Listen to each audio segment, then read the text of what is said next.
If you're a fantasy genre fan or even just an RPG aficionado, I'd like to introduce you to the concept of online role-playing, in particular how it's done in Neverwinter Nights' Persistent Worlds. Just imagine if you could play the role of a fantasy character as a part of an original story. Wouldn't that be exciting? You have my sword. In the role-playing communities of Neverwinter Nights, that's possible. Sometimes our characters may even have central roles in driving and changing the outcome of events. In other words, we experience an adventure through the eyes of the character we choose to play. Before I get into exactly what it all means, let's talk about the fundamentals. What is role-playing, and how do you even do it? Role-playing is assuming the role of a character that you create. You give it a personality and you play act it. Broadly speaking, it can have any personality you want. It can be similar to you or very different from you. Hey, nothing's stopping you from play acting a different gender. If you're inspired by some character in a fantasy movie you watched or read about in a book, you can go ahead and kinda model your character after it, but for originality's sake, don't go directly ripping it off. Try to be original and creative when you come up with a character. The general idea of role-playing is to react to the environment as your character would. You use your imagination to tap into the experience of your character, to play act as though those situations are real. In effect, you are embodying your character to the best of your abilities. When you do that, you might also draw into the emotions of your character, perhaps feeling what it's feeling, from its grim sadness to its greatest moments of elation. That's kinda why we do it, to feel like we are those characters from the novels that we love so much, to tell stories, to explore our creativity with them, and to share our passion with like-minded people who enjoy the same. In MMORPGs, occasionally role-playing is done casually just to add a little spice to the gameplay. This is not quite what we're talking about here. We're talking about the more serious, mature, and deeper experiences of roleplay, as done in various Neverwinter Nights Persistent Worlds. In Neverwinter Nights, we use text to roleplay. What you write is what your character says.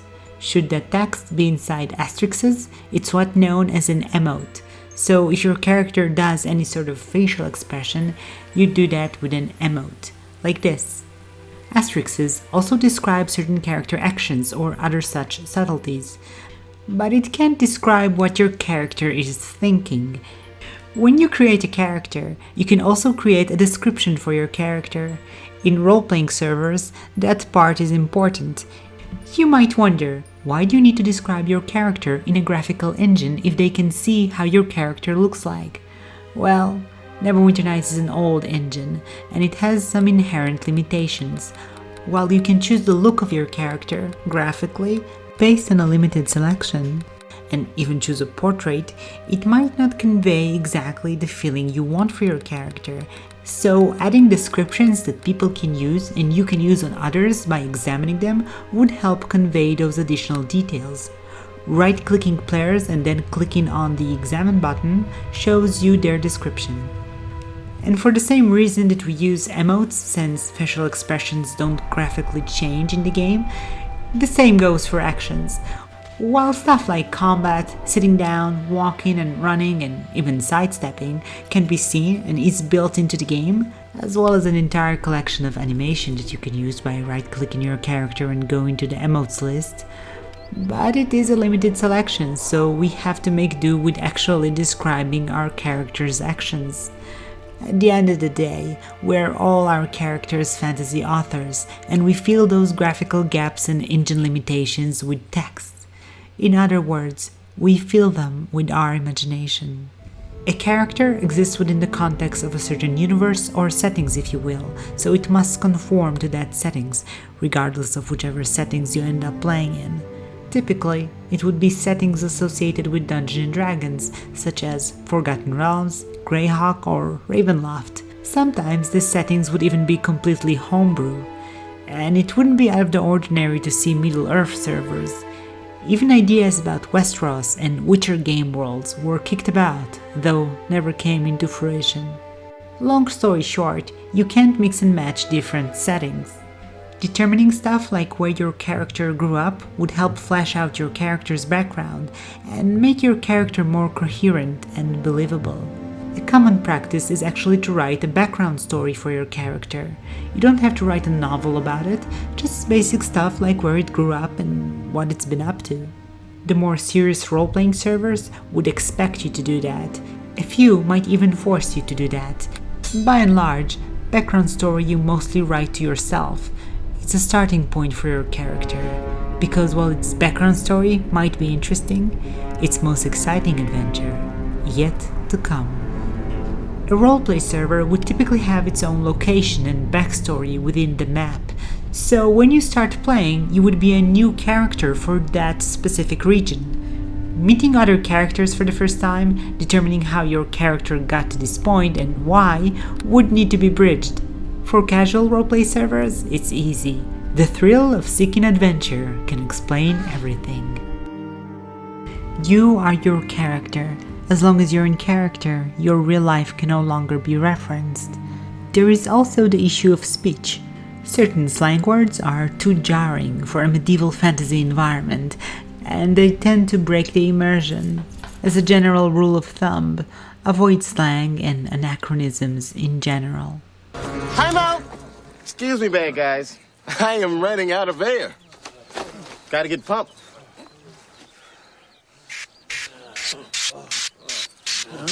Neverwinter Nights roleplay servers come in different levels of hardcore. Some are more low magic and gritty, and others are more high magic. Some are more about fighting and adventuring, others are more about narratives, internal politics, and social interaction. Most servers find a balance that's good for them. Some servers have light death penalties, other servers will have harsher ones, even up to permadeath. Persistent worlds are as diverse as the imagination of their creators, but all of them enforce roleplay behavior. Which server is right for you is for you to decide. I encourage you to explore the Neverwinter Nights Persistent World community because by far it sets itself apart. The role-playing there is special in its level of depth and creativity, its level of maturity and artistry. The Neverwinter Nights player base is in a league of their own. This art has been going on since 2002, and since no apparent successor has swept us off our feet and given us the same tools, we continue to enjoy this old game. In the last few years, Neverwinter Nights has been remastered, thanks to Beamdog.